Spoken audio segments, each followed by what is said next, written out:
으로 가서 마태복음을 함께 나누도록 하겠습니다. 오늘은 마태복음의 서론입니다. 어제 날씨가 좋아서 오랜만에 예초기를 메고 풀을 좀 뱉더니 안 쓰던 근육을 이렇게 쓰니까 지금 온 몸이 다 아픕니다. 사람도 마찬가지입니다. 이 근육을 평소 때 쓸 수 있는 훈련을 하는 게 굉장히 중요합니다.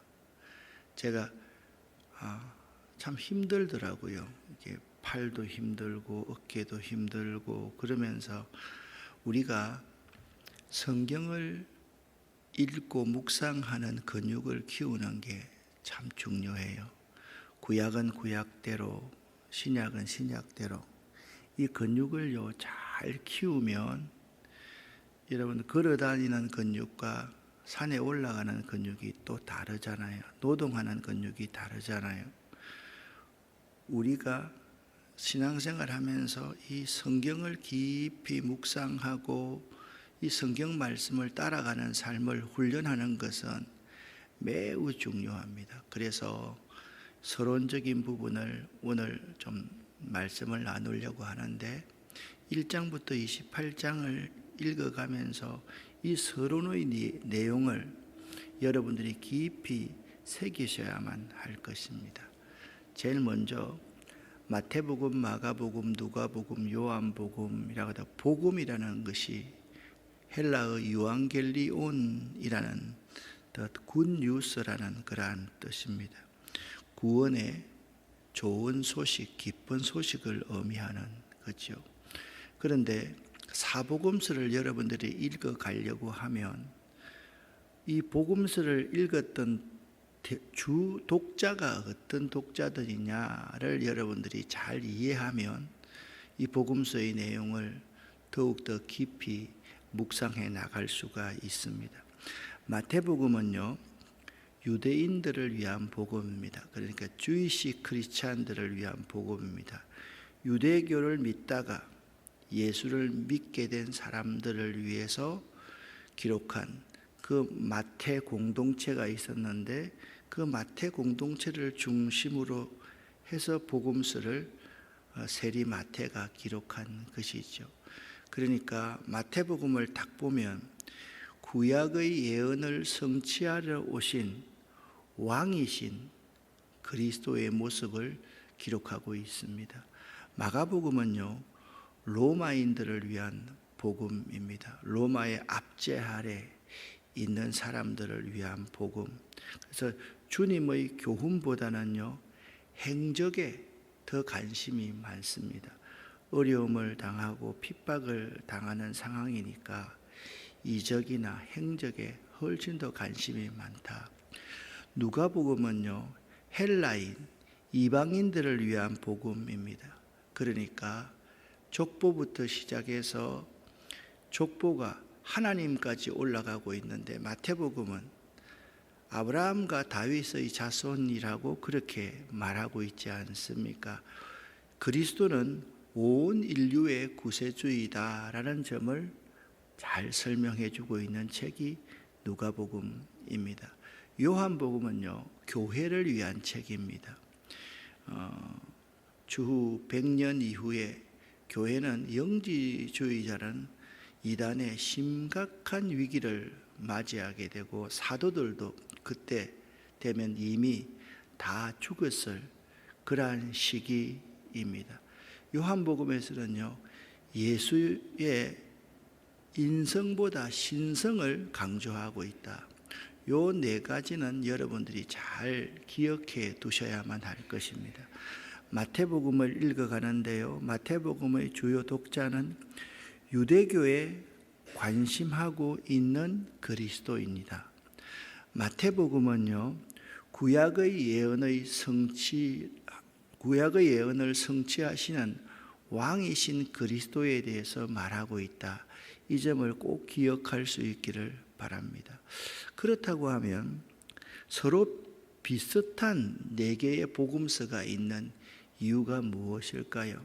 그냥 복음서 한 권을 단순하게 기록해 두면 될 터인데 왜 4권이나 기록해 놓았을까요?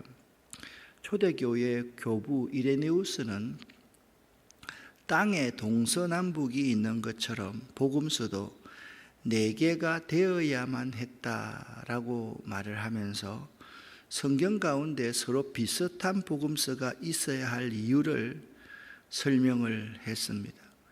어떻게 보면 마태, 마가, 누가, 요한 이 4사람은 이 복음서를 기록하면서 똑같은 이야기를 가지고 다른 관점, 어떻게 보면 또 모순이 되는 그러한 내용이, 서로 간에 있어서의 모순이 되는 그러한 내용이 들어있기는 하지만 실제로 4개의 복음서가 예수를 바라보는 관점, 자 보세요.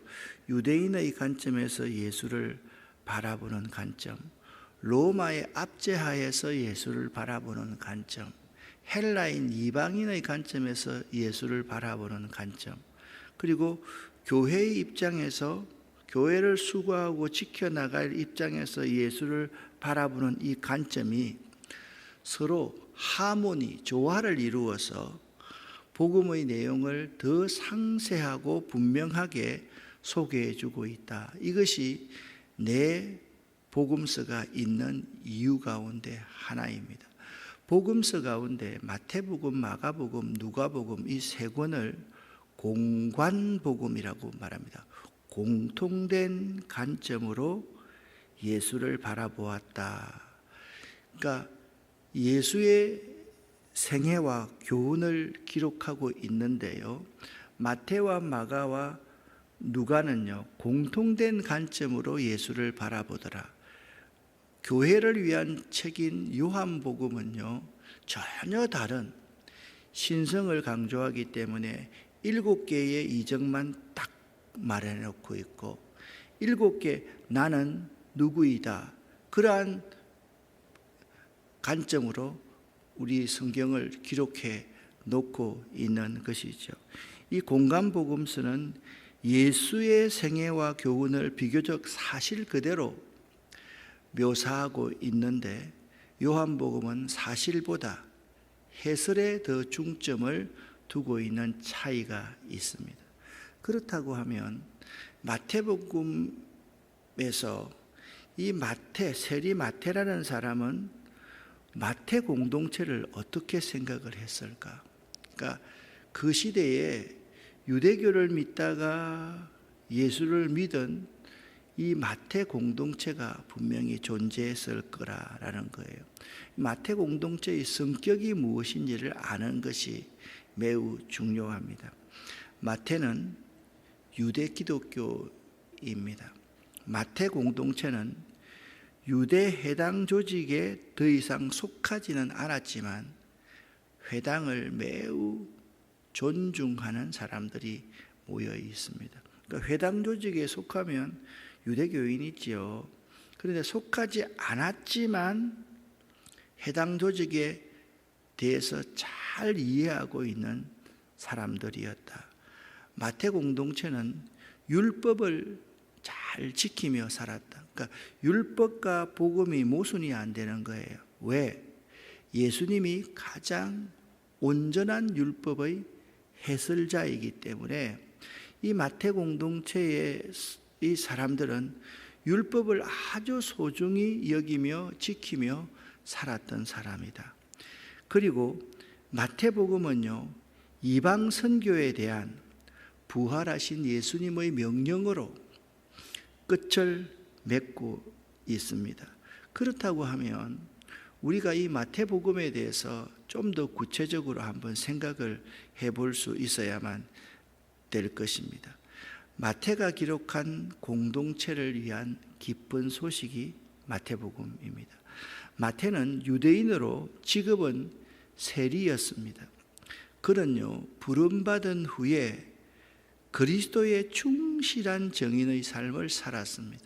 여러분 생각해 보세요. 그 시대에 세리, 우리는 일본 놈의 앞잡이, 그것보다 더한 착취자였거든요. 한 번 부름을 받은 후에는요, 예수 그리스도의 충실한 정인의 삶을 살았던 사람이 마태였습니다. 만약 마태가 기록한 마태복음이 없었다면 어떻게 했을까? 주류들이 없어지는 거죠.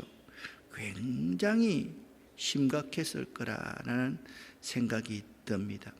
기록 목적은 예수님이 아브라함과 다윗의 자손이며 유대인의 왕으로서 유대인들에게 약속된 메시아임을 유대 그리스도인들에게 증거하기 위해서 마태복음을 기록했다라는 것입니다. 자, 예수님이 아브라함과 다윗의 자손이며 유대인의 왕으로서 유대인들에게 약속된 메시아임을 그들에게 증거하기 위해서 마태복음을 기록했다라는 것입니다. 마태복음의 기록 연대는 학자들에 따라서 매우 다양합니다. 그런데 그 다양한 기록을 다 소개하기는 그렇고요. 일반적으로 마가복음을 제일 먼저 기록했다라고 모든 학자들이 많이 받아들입니다. 이 신약 성경을 해석하는데 매우 중요한 것은 뭐냐면 주후 70년 예루살렘 성전의 멸망입니다. 그러니까 여러분들은 이렇게 생각하시면 되겠습니다. 마가복음이 제일 먼저 기록되었는데 그 여러 가지 쉽게 이렇게 말을 하면 사람이 말을 할 때도 나는 간다 이렇게 단순하게 나는 어디에 갔다. 그런데 그 말을 들었던 사람이 다른 사람한테 말을 할 때는 전규택 목사가 무엇을 가지고 어디를 거쳐서 어디로 가더라. 이렇게 두 마디가 있다고 하면 단순하게 나는 갔다, 나는 간다. 이 말이 먼저 기록되어 먼저 했을 가능성이 매우 많다라는 거죠. 마태복음은 아주 짧게 예수님의 행적에 대해서 기록해 놓았는데 그 행적을 이적을 중심으로 해서 잘 묘사해 놓았다. 그래서 마가복음이 주 70년 바로 직전에 로마의 황제의 박해 아래 있을 때 기록되었다라고 한다면 마태복음과 누가복음은요 주후 70년 이후에 예루살렘 멸망 이후에 기록된 책이 그러니까 주후 70년부터 한 90년, 100년 사이에 기록한 책이 마태복음과 누가복음이다. 그러니까 이것만 알면 돼요. 예루살렘 성전 멸망 후에 기록되었을 가능성이 매우 크다. 그 다음에 요한복음은요, 주후 100년 이후에 기록되었다라고 여러분 보시면 되겠습니다. 예루살렘 성전 멸망 이후에, 그러니까 이게 굉장히 의미가 있는 게요. 나중에 이렇게 보면 유대인들은 전부 다 성전 중심이었잖아요. 제사장 중심이었잖아요. 율법 중심이었잖아요. 이걸요 마태가 이 제사장 중심에서 랍비 중심으로 바꾸는데 아주 공헌을 많이 한 거예요. 성전에서 해당 중심으로 바뀌어가는 거예요. 그걸 마태가 잘 읽고 있더라라는 거예요. 그래서 율법을 가만히 보면 율법을 예수님에 맞게 잘 교훈했던 교훈서를 기록한 사람이 마태였다. 그렇게 보시면 돼요. 이 마태복음의 특징이 여러 가지가 있는데요. 먼저 구약을 많이 인용을 합니다. 예수님이 약속된 메시아이다라는 사실을 증거하기 위해서 마태는 구약 성경을 가장 많이 인용한다라고 보시면 돼요. 마태는요, 예수님의 메시지를 자세하게 언급하면서 예수님이 왕으로 오신, 왕 중에 왕으로 오신 분, 메시아로 오신 그러한 분이시거든요. 그래서 킹덤, 왕국 사상과 종말 사건을 매우 강조하고 있다라는 점이 이 마태복음의 두 번째 특징입니다. 세 번째 마태복음의 특징은 마태는 유대인의 역사와 간섭을 그 시대에 맞게 잘 조화시켜서 설명하고 있다라는 거예요. 제가요, 만약 이런 사람이라고 생각을 한번 해보세요. 족보나 전통을 매우 강조하고 있는 그 공동체에 속해 있는 사람이라면, 예를 들면 우리나라의 안동 같은 이런 곳에 가가지고 있잖아요. 복음을 전한다고 했을 때 족보라든지 전통이라든지 어른이라든지 일부분을 매우 존중하고 공경해야 되잖아요. 그래야지 그분들 속에 들어갈 거잖아요. 마태는요, 딱 보면 조화를 잘 시키는 그러한 사도였다라는 사실을 알 수 있겠습니다. 특별히 여러분들이 관심을 가져야 될 네 번째의 특징이 있습니다. 마태복음에서는요, 에클레시아, 교회라는 말이 두 번 나타나는데요, 16장과 18장에 두 번 나타나는데요, 이 기록은 오직 사복음서에서 오직 마태복음에만 기록하고 있습니다. 그러니까 교회라는 단어를 유일하게 두 번씩 사용하고 있는 저자가 마태였다, 마태복음이었다라는 거죠. 마태는요, 다섯 번째 특징으로 예수님이 아브라함과 다윗의 자손으로 약속된 메시아이다, 모든 믿는 자의 구세주이다, 그리고 모든 인생의 주가 되신다라는 사실을 잘 정언하고 있습니다. 마지막으로 마태는요, 종말론에 대해서 많은 언급을 하고 있습니다. 특별히 마태복음 24장과 25장은 예수의 종말론이라고 불리울 만큼 종말론에 대해서 집중적으로 언급하고 있다라는 거예요. 그러니까 종말론에 대해서 언급하고 있으니까 어떤 학자들은 주후 70년 예루살렘 멸망 이전에 마태복음을 기록했다라고 주장하는 사람도 있는데 일리가 있지만, 주 70년 이전에 이 마지막 핍박, 로마의 황제의 핍박을 경험하고 보았던 마태가 그 이후에 종말적인 사상을 많이 기록해 놓았다, 예수님의 종말론을 많이 기록해 놓았다라는 점이 더 우리에게 설득력 있게 들려진다라는 점입니다. 마태복음의 사상적인 흐름은 이렇습니다. 역사적 사실로 다윗의 후손으로 오신 메시아는 유대인의 영적 왕으로서 하나님의 나라, 킹덤, 왕국을 선포하셨습니다. 그리고 왕의 능력으로 당신의 백성을 왕국으로 인도하기 위해서 이 왕은요, 특이한 왕입니다. 모든 힘으로 그 나라 백성들을 인도하시는 왕이 아니라 십자가 위에서 죽으심으로 승리하였음을 보여주고 있는 것이 마태복음의 역사적인 흐름, 매우 중요한 점입니다. 이 승리로 말미암아 왕국은 모든 믿는 자들에게 약속으로 주어졌던 것이죠. 자, 그러면 여러분이 이제 지금까지 하면서 정리가 됩니다. 유대인의 약속된 메시아로서의 왕이신 예수 그리스도, 이 왕은요, 십자가의 죽으심으로 승리를 보여주셨고, 이 승리로 말미암아 모든 예수의 제자들은 그 약속을 따라가는데 예수처럼 낮은 자리에서, 그리고 자기 스스로를 희생하면서 승리를 쟁취해야 된다라는 점을 메시지로 전달하고 있는 것이죠. 마태복음의 구속사적인 의미는 이렇습니다.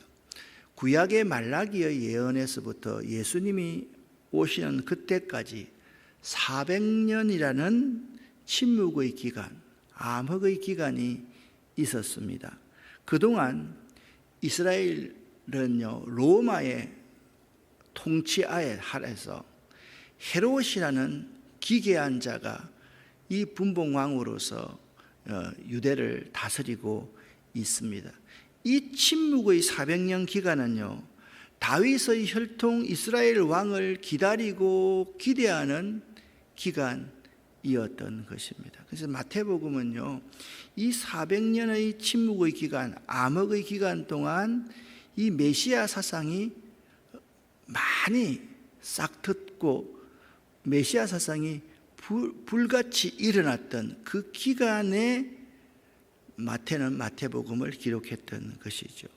구약의 예언이 성취된 기록으로 보아서 마태복음은 성취의 복음이라 그렇게 부릅니다.